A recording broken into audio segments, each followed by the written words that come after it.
Friends नमस्कार। तो चलिए आज ये जो जीके जीएस की रिवीजन क्लास में आप सभी का फिर से स्वागत है। तो कल हमने जो यहाँ पर पढ़े थे मतलब आपको वैदिक संहिता और वेद उपवेद तथा षोडश संस्कार वैदिक कालीन वेद और बाकी सिंधु सभ्यता के बारे में प्राचीन इतिहास का जो प्रागैतिहासिक काल आदि ऐतिहासिक काल के और पुरापाषाण काल मध्य पाषाण काल नवपाषाण काल इन सब चीज़ों के बारे में कल पढ़ा गया पहले क्लास में। तो आप लोगों की क्लास कैसी लगी आप लोग ज़रूर हमारे कमेंट बॉक्स में बताया करें। और आज हम दूसरी क्लास लेकर फिर आप लोगों के बीच में हाजिर हूँ और आज हम जैन धर्म से शुरुआत करेंगे। तो जैन धर्म चलिए देर न करते हुए तो आप लोगों को हम पहले बता दें कि यह जो क्लास है आपको ये जो एग्ज़ाम ओरिएंटेड क्लास कराई जा रही है बहुत इंपॉर्टेंट यहाँ पर जो है आपके एग्ज़ाम के लिए होगा और ये डेली क्लास आपको उपलब्ध होगी और इसमें सभी विषयों की जो है यह जो सीरीज़ है कराई जाएगी। यहाँ पर आपको अभी प्राचीन इतिहास चल रहा है, उसके बाद पॉलिटी, फिर हिस्ट्री, फिर ज्योग्राफी और फिर इकोनॉमी, इसी तरह हम सभी विषयों की जो है क्लास आप लोगों को कवर कराएंगे। तो आप लोग हमारी इस क्लास से बने रहिए और ज़्यादा से ज़्यादा लोगों को जोड़िए। यहाँ से आपके सभी एग्ज़ामों के लिए चाहे PPCS हो चाहे UP की कोई एग्ज़ाम हो या सभी एग्ज़ामों से यहाँ से सवाल बनते हैं। तो आप लोग हमारे इस क्लास से बने रहिए और ज़्यादा से ज़्यादा लोगों को जोड़िए, इससे आपका रिवीजन होगा, आपको कोई भी एग्ज़ाम क्लियर करने में आसानी होगी। तो चलिए शुरुआत करते हैं देर न करते हुए जैन धर्म से। जी हाँ, तो जैन धर्म जो है जैन तीर्थंकर की बात कर लें यहाँ पर। तो पहले जो जैन धर्म के तीर्थंकर ऋषभदेव, जी हाँ, इनका प्रतीक चिन्ह की बात करें तो वृषभ है। जी हाँ, और सबसे बड़ी चीज़ है क्या है कि इस क्लास की इसमें वही चीज़ है ज़्यादातर पढ़ाया जा रहा है जो आपके एग्ज़ाम में पूछा जाता है। तो आप लोग जीएस का जो सेगमेंट है आप लोग जानते हैं कितना इंपॉर्टेंट होता है हमारे, चाहे स्टेट के एग्ज़ाम हो चाहे किसी भी एग्ज़ाम हो। तो आप लोग इस क्लास से बने रहिए, ज़्यादा से ज़्यादा लोगों को जोड़िए। तो यहाँ हमने देखा कि ऋषभदेव जो है उनका प्रतीक चिन्ह वृषभ है। अजितनाथ की बात करें तो उनका प्रतीक चिन्ह हाथी है। संभवनाथ की बात करें, जी हाँ, संभवनाथ का अश्व है। अभिनंदन नाथ की बात करें तो बंदर है। सुमित नाथ जो पाँचवें हमारे जैन धर्म के तीर्थंकर हैं तो इनका जो प्रतीक चिन्ह है क्रौंच पक्षी है। पद्म प्रभु की बात करें तो कमल है। सुपार्श्वनाथ जो सातवें हैं इनका स्वास्तिक है। चंद्र प्रभु जो हैं हमारे ये अर्धचंद्र इनका है। अगला हम लोग देखेंगे पुष्पदत्त सुबिक्षीनाथ जो हैं इनका मकर है। शीतलनाथ की बात करें तो इनका जो प्रतीक चिन्ह है श्रीवस्त्र है। श्रेयांसनाथ की जो है खड़ग गहरा है। वासुपूज्य जो ब्राह्मण है इनका वह है भैंसा है। तो यहाँ हम लोग 12 देख लिए। अब हम लोग अगला देखेंगे 13वें की बात करें विमलनाथ, जी हाँ, विमलनाथ का जो प्रतीक चिन्ह है वराह है। अनंतनाथ 14वें की बात करेंगे तो इनका बाज है, जी हाँ। और 15वें की बात करें धर्मनाथ तो इनका बजदंड है। 16वें की बात करें शांतिनाथ तो इनका हिरण है। 17वें कुंभनाथ की बात करें तो इनका बकरा है। 18वें अहरनाथ की बात करें तो इनका मत्स्य है। 19वें जो है मल्लिनाथ की बात करें तो कलश है। 20वें जो मुनि सुब्रत की बात करें तो इनका कछुआ है। और 21वें जो है नामीनाथ की बात करें तो नीला कमल है। और 22वें अरिष्ट नेमिनाथ की बात करें तो शंख है। 23वें पार्श्वनाथ की बात करें तो इनका सर्प है। और 24वें जो है आखिरी महावीर है इनका तो सिंह है। तो इस तरह हम लोगों ने यहाँ पर जो जैन धर्म के 24 तीर्थंकर थे उनके बारे में पढ़ा। लेकिन यहाँ हम आपको बताए थे जो बहुत ही इंपॉर्टेंट इसमें पूछे जाते हैं तो इसमें से आपको यहाँ से 21 से लेकर 24 तक, जी हाँ, नेमिनाथ कमल, नामीनाथ कमल, अरिष्ट नेमिनाथ शंख, पार्श्वनाथ सर्प, महावीर सिंह, ये आपका इंपॉर्टेंट है। उसके बाद फिर आपको ये 14वां अनंतनाथ, जी हाँ, जो इनका बाज है ये भी आपके लिए इंपॉर्टेंट है क्योंकि अनंतनाथ जी का जन्म अयोध्या में हुआ था, इसे आप लोग याद रखेंगे। तो ये 14वां भी इंपॉर्टेंट है। उसके बाद फिर यहाँ पर आप देखेंगे तो यहाँ पर ये यहाँ से लेकर 4, जी हाँ, यहाँ से लेकर जो है तीन ऋषभदेव, अजितनाथ और संभवनाथ, ये भी आपके लिए इम्पोर्टेंट है। और एक हमारा इस सुपार्श्वनाथ जो है ये भी आपके लिए इम्पोर्टेंट है 7 वाला। तो ये जो है 3, 1, 4 बाकी और यहाँ पर जो यहाँ पे थे लास्ट वाले 3 और प्लस ये एक विमलनाथ। तो इनको आपको याद रखना बहुत ज़रूरी है अनंतनाथ का। तो क्योंकि यहाँ पर ये हमारे एग्ज़ाम में सीधे पूछ लिए जाते हैं तो आप लोग इनको ज़रूर याद रखा करें। और यही इंपॉर्टेंट जो हैं कुछ लोग जो पूछे जाते हैं ज़्यादातर, लेकिन वैसे तो अगर पूरा याद कर सकते हो तो पूरा याद करें, नहीं तो इनको जो है ये 5, 6, 7 नाम है जो इनको याद करना बहुत ज़रूरी है। तो सबसे ज़्यादा जो है अरिष्ट नेमिनाथ इनका शंख है, पार्श्वनाथ का सर्प है, महावीर का सिंह है, ये ज़्यादा पूछे जाते हैं, इनको आप लोग याद रखेंगे। अब हम लोग चलेंगे देखेंगे महावीर स्वामी, जी हाँ, महावीर स्वामी के बारे में पढ़ेंगे। तो महावीर स्वामी का परिचय की बात करें तो इनका जन्म जो है 599 ईसा पूर्व में हुआ था। जन्म स्थान की बात करें तो कुंडलग्राम वैशाली में हुआ था। इनके पिता जो है सिद्धार्थ थे, ज्ञात्र कुल के प्रधान थे। माता जो है त्रिशला अथवा विदेहदत्ता लिच्छवी के राजा चेतक की बहन थी ये त्रिशला। मतलब इनका नाम त्रिशला अथवा विदेहदत्ता था। यह लिच्छवी वंश के राजा चेतक की बहन थी। बचपन का नाम की बात करें महावीर स्वामी तो इनका बचपन का नाम वर्धमान था। इनकी पत्नी का नाम यशोदा था और कुंडी गोत्र की कन्या थी ये। पुत्री की बात करें तो अड़ोज्जा अथवा प्रियदर्शना था। दामाद जो इनके प्रथम शिष्य थे जमाली, जी हाँ, इनके दामाद यही इनके प्रथम शिष्य बने और उनका नाम जमाली था। तो इसे आप लोग याद रखेंगे। अब यहाँ बात करें ज्ञान की प्राप्ति की बात करें तो ज्ञान की प्राप्ति महावीर स्वामी को जिरम्बिक ग्राम के समीप ऋजुपालका नदी के तट पर साल वृक्ष के नीचे हुआ था। प्रथम उपदेश की बात करें तो राजगिरी में बराकर नदी के तट पर हुआ। उपदेश दिया था इन्होंने प्राकृत अधमागधी भाषा में, इसे भी आप लोग याद रखेंगे। और इनकी जो मृत्यु हुई थी 527 ईसा पूर्व में पावा में मल्ल गणराज के षष्ठीपाल के राजप्रसाद में। तो इस तरह हम लोगों ने महावीर स्वामी के बारे में संपूर्ण परिचय जान लिया, जो कि हमारे एग्जाम के लिए इंपॉर्टेंट होते हैं, जो हमारे एग्जाम में पूछे जाते हैं। उन सभी को हमने यहाँ पर जाना। अब हम लोग अगला देखेंगे। जी हाँ, अगला देखेंगे जैन धर्म के त्रिरत्न के बारे में पढ़ेंगे। जी हाँ, जैन धर्म के त्रिरत्न जो हैं सम्यक दर्शन, सम्यक ज्ञान और सम्यक आचरण। जी हाँ, ये तीन हैं जो इनके क्या नाम है, जैन धर्म के त्रिरत्न है। सम्यक ज्ञान है, सम्यक दर्शन है, सम्यक आचरण है। फिर हम बात करेंगे जैन धर्म के 5 महाव्रत की। तो पहला है सत्य, फिर अहिंसा, फिर अस्तेय, फिर अपरिग्रह, फिर ब्रह्मचर्य। जी हाँ, ये जैन धर्म के 5 महाव्रत हैं। सत्य, अहिंसा, अस्तेय, अपरिग्रह और ब्रह्मचर्य। तो ये इनके 5 महाव्रत हैं, इसे भी आप लोग याद रखेंगे। अगला हम लोग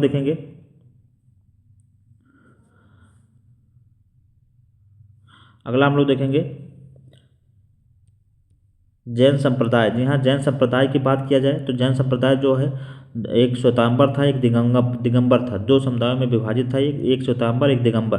श्वेतांबर जो थे स्थूलभद्र के शिष्य कहलाते थे। जी हाँ, श्वेतांबर जो है ये स्थूलभद्र के शिष्य कहलाते थे और यह श्वेत वस्त्र पहनते थे। जी हाँ, ये श्वेत वस्त्र सफ़ेद कपड़े जो पहनते थे। दिगंबर जो थे भद्रभाव के शिष्य कहलाते थे। ये नग्न रहते थे। जी हाँ, ये नग्न रहते थे, बिना किसी कपड़े के रहते थे। इसे भी आप लोग याद रखेंगे। श्वेतांबर में आपके 2 प्रकार के होते थे, एक पुजेरा जो डेरावासी होते थे, एक ढूढ़िया जो कि स्थानकवासी होते थे। जी हाँ, इसमें भी श्वेतांबर में 2 प्रकार के पुजेरा होते थे जो कि डेरावासी कहलाते थे, एक ढूढ़िया होते थे जो कि स्थानकवासी कहलाते थे। तो इन्हें भी आप लोग याद रखेंगे। अगला हम लोग देखेंगे दिगंबर की बात करें तो दिगंबर भद्रभाव के शिष्य कहलाए हैं और यह नग्न रहते थे। इसमें भी आपके 5 प्रकार के होते थे, एक 20पंथी, एक 13पंथी, एक तारणपंथी, एक गुयानपंथी, एक तोतापंथी। तो ये 5 प्रकार के इसमें भी लोग पाए जाते थे। तो इस तरह हमने देख लिया दिगंबर और श्वेतांबर के बारे में पढ़ा। अब हम पढ़ेंगे अगला देखेंगे जैन धर्म। जी हाँ, जैन धर्म के विश्वास, जैन धर्म का विश्वास देखेंगे तो इसमें जैन धर्म में क्या होते थे, ईश्वर की मान्यता नहीं होती थी। हमारे एग्जाम में कई बार यह चीज़ पूछ लिया जाता है कि जो है ईश्वर की मान्यता नहीं होती थी। आत्मा में विश्वास होता था, इसमें पुनर्जन्म और कर्म में विश्वास होता था। वेदों की अपरुषता स्वीकार नहीं थी। जी हाँ, तो यहाँ हमने देख लिया कि जैन धर्म जो है यहाँ पे ईश्वर की मान्यता इसमें नहीं थी। आत्मा में विश्वास था, पुनर्जन्म और कर्म में विश्वास करते थे, वेदों की अपरुषता स्वीकार नहीं थी। तो इस तरह हम लोगों ने यहाँ पर जैन धर्म के विश्वास के बारे में जाना। अगला हम लोग देखेंगे जैन धर्म के संगीतियों के बारे में पढ़ेंगे। जी हाँ, जैन धर्म की संगीतियाँ 2 हुई हैं। प्रथम संगीति जो है 300 ईसा पूर्व में पाटलिपुत्र के स्थूलभद्र की अध्यक्षता में हुई। दूसरी जो थी 512 ईस्वी में वल्लभी या देवार्दिगढ़ क्षमा श्रवण की अध्यक्षता में हुई थी। तो यहाँ हमने देख लिया कि जैन संगीतियाँ दो हुई थी, एक प्रथम 300 ईसा पूर्व में, द्वितीय 512 ईसा पूर्व में।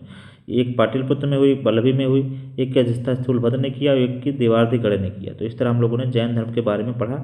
तो अब यहाँ जैन धर्म हम लोगों का खत्म हुआ। अब हम लोग चलेंगे बौद्ध धर्म के बारे में। जी हाँ, अब हम बौद्ध धर्म के बारे में पढ़ेंगे। जी हाँ, तो यहाँ हम लोग बौद्ध धर्म के बारे में पढ़ेंगे। तो हम लोग पहले देखेंगे बौद्ध धर्म।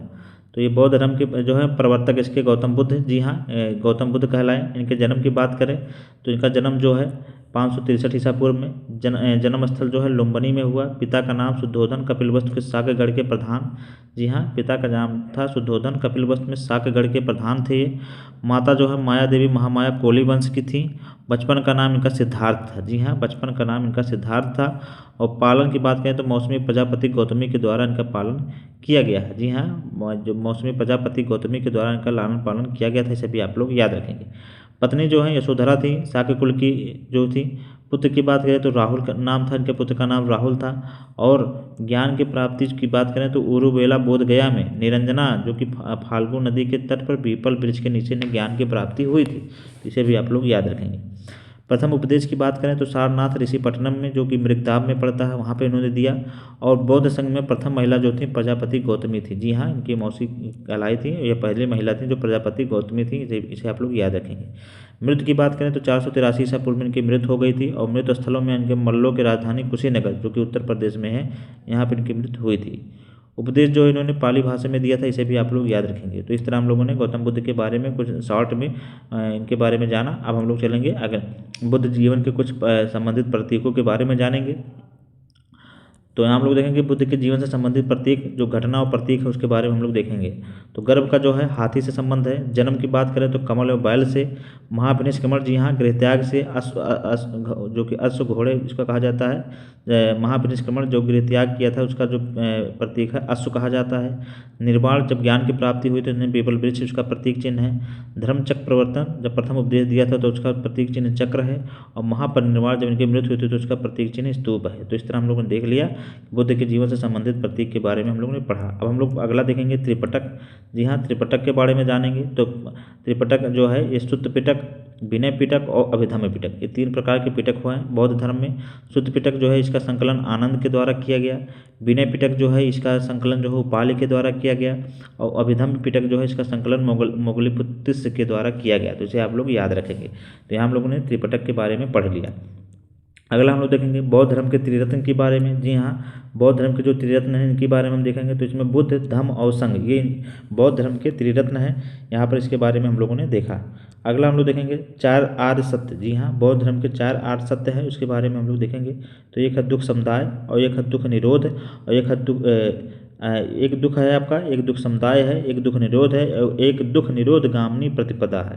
तो ये 4 आर्य सत्य जो हैं बौद्ध धर्म से संबंधित हैं। दुख, दुख समुदाय, दुख निरोध और दुख निरोध गामिनी प्रतिपदा। तो ये इसके 4 आर्य सत्य है, इसे भी आप लोग याद रखेंगे। अगला हम देखेंगे अष्टांगिक मार्ग देखा जाए। जी हाँ, दुखों से मुक्ति के यहाँ पर गौतम बुद्ध ने दुखों की मुक्ति के लिए 8 अष्टांगिक मार्ग जो अपनाए जाने की घोषणा, मतलब उन्होंने कल्पना की थी कि अगर आप दुखों से मुक्ति पाना चाहते हैं तो इन्हीं 8 मार्गों का अनुसरण कीजिए, तो इससे आपको दुख से मुक्ति मिल जाएगी। तो आइए उन 8 मार्गों को हम जानेंगे, अष्टांगिक मार्ग को जानेंगे। तो पहला है आपका सम्यक संकल्प। जी हाँ, सम्यक वाक। जी हाँ, फिर तीसरा है सम्यक कर्मांत, चौथा है सम्यक आजीव, 5वां है सम्यक व्यायाम, 6वां है सम्यक स्मृति, 7वां है सम्यक समाधि और 8वां सम्यक दृष्टि। तो ये हमारे जो 8 अष्टांगिक मार्ग हैं, इनके अनुसरण करके आप अपने दुखों से मुक्ति पा सकते हैं। सम्यक संकल्प, सम्यक वाक, सम्यक कर्मांत, सम्यक आजीव, सम्यक व्यायाम, सम्यक स्मृति, सम्यक समाधि, सम्यक दृष्टि। तो इस तरह हम लोगों ने देख लिया, यहाँ पर अष्टांगिक मार्ग के बारे में भी पढ़ लिया। अब हम लोग अगला चलें देखेंगे। जी हाँ, अब बौद्ध संगीति के बारे में पढ़ेंगे। जी हाँ, बौद्ध संगीति। तो बौद्ध संगीति के बारे में पढ़ेंगे कि कितनी बौद्ध संगीति कहाँ कहाँ हुई। तो जैसा कि आप लोग जानते हैं कि बौद्ध धर्म में कुल 4 संगीतियाँ हुई थी। प्रथम संगीति की बात करें तो 483 ईसा पूर्व में राजगिरी में हुई थी। और इसकी अध्यक्षता किसने की थी? पूर्ण महाकश्यप ने। और किसके शासनकाल में हुआ था? कि यह अजातशत्रु के शासनकाल में हुआ था। तो इसे आप लोग याद रखेंगे। अगला हम लोग देखेंगे द्वितीय बौद्ध संगीति। जी हाँ, ये 383 ईसा पूर्व में हुई थी और यह वैशाली में हुई थी। और इसे किसकी अध्यक्षता में हुई थी? सभा कामी की। जी हाँ, तो सभा कामी की अध्यक्षता में हुई थी। और कहाँ, किस शासक के काल में? तो यह कालाशोक, जो कि काकवड़ जिसे बोलते हैं, उसके शासक काल में यह हुई थी। तृतीय बौद्ध संगीति की बात करें तो 247 ईसा पूर्व में हुए थी। कहाँ हुआ था? यह पाटलिपुत्र में हुआ था। जी हाँ, इसकी अध्यक्षता किसने की थी? मोगलीपुत्तिस ने की थी। और शासक कौन था? अशोक था। तो इसे आप लोग याद रखेंगे। अगला देखेंगे चतुर्थ बौद्ध संगीति जो है प्रथम ईसा शताब्दी में हुई थी। कहाँ हुआ था? कुंडलवन कश्मीर में हुआ था। इसकी अध्यक्षता की बात करें उपाध्यक्ष जो है वसुमित्र ने अध्यक्षता की थी। उपाध्यक्ष अश्वघोष थे। और किसके शासनकाल में हुआ? तो कनिष्क के शासनकाल में। तो इस तरह यह जो है हमारी बौद्ध संगीतियाँ थी। ये हमारे एग्जाम में बहुत पूछा जाता है, बहुत बार पूछा गया है। तो इसे आप लोग याद रखेंगे। और आपको हम यहाँ पर इस पर कुछ हम याद करने के शॉर्ट ट्रिक बता देते हैं। जैसे कि देखिए, पहली बौद्ध संगीति जो है आपको 483 में हुई। दूसरी की बात करें तो आपको केवल 100 साल घटा देना है, 383। तो इस तरह आप पहले दूसरी को याद कर सकते हैं। बाकी चौथी जो है पहली में हुई थी, इसे आप याद कर सकते हैं। तीसरा आपको अपने आप याद हो जाएगा 247 में। बाकी स्थान की बात अगर आपको याद करना है तो यहाँ पर स्थान के लिए एक सूत्र है रौपक। जी हाँ, रौपक।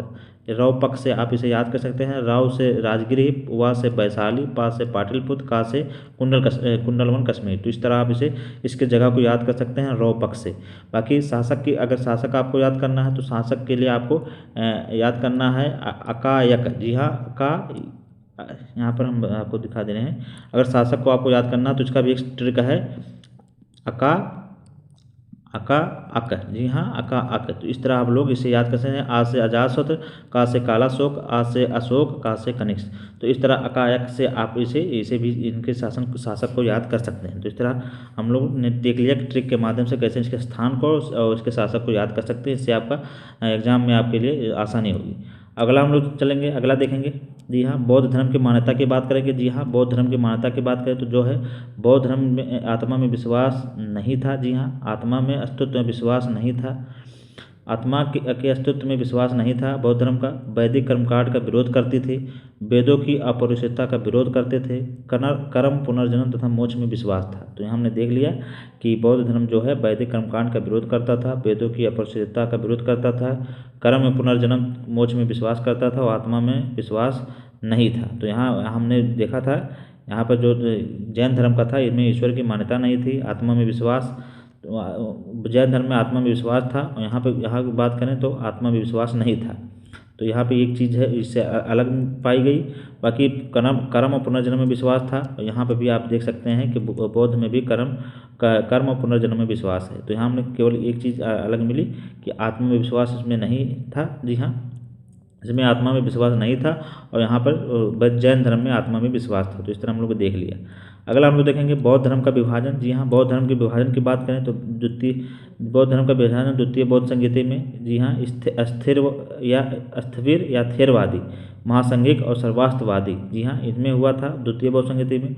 और चौथ बौद्ध संहिता में आया हीनयान और महायान में यह विभाजन हो गया था। जी हाँ, चतुर्थ बौद्ध संहिता में जो कि कनिष्क के शासनकाल में हुई थी तो उसमें यह हीनयान और महायान में विघटित हो गया था। तो इसे आप लोग याद रखेंगे। अब आइए हम लोग यहाँ पर महाजनपदों की बात करें। जी हाँ, तो यहाँ पर 6ठी शताब्दी से आप बताते थे छोटे जनपद जो है महाजनपदों में तब्दील हो गए थे।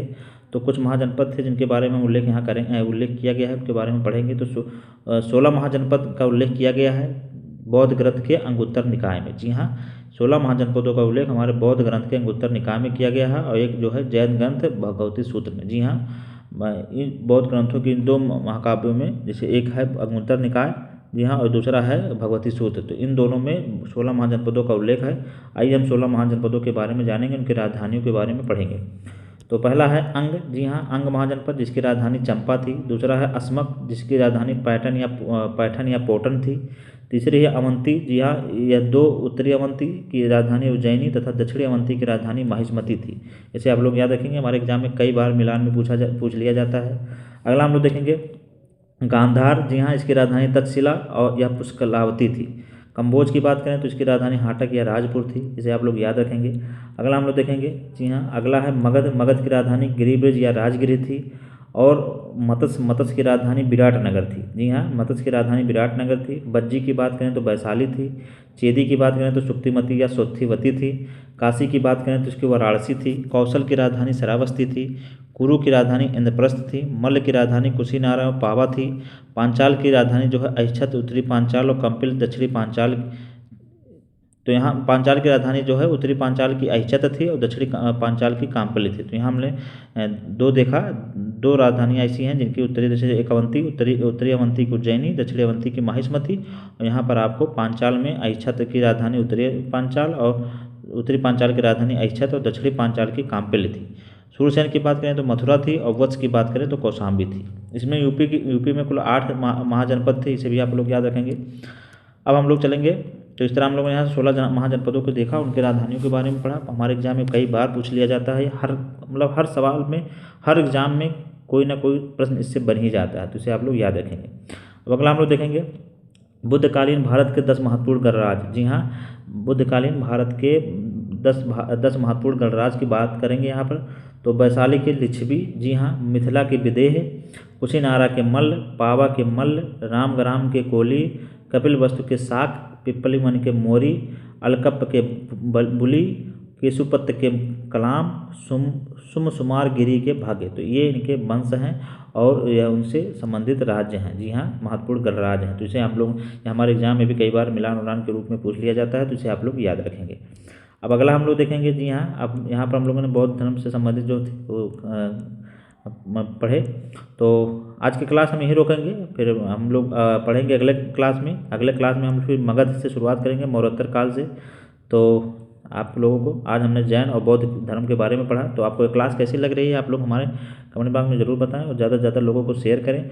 और इस या जो सीरीज़ है आपके लिए चलाई जा रही है, आपके जो महत्वपूर्ण एग्जाम आने वाले हैं उनको देखते हुए नजर आप यहाँ के रिवीजन के माध्यम से सीरीज से आप जुड़ के अपने जो है रिवीजन कर सकते हैं। और इस क्लास को 20-25 मिनट की क्लास होती है, इसमें आपको इसे देख के आप महत्वपूर्ण क्वेश्चन के जो है रिवीजन कर सकते हैं। और 1 से 2 बार 3 बार देखेंगे तो आपको हर चीज़ आपके दिमाग में बैठ जाएगी। और बाकी इससे संबंधित आपका जो है एक क्वेश्चन है, वन लाइनर क्वेश्चन जो है आपको हम संडे को प्रोवाइड करवाएंगे। बाकी डेली आपको एक क्लास इसकी मिलती रहेगी।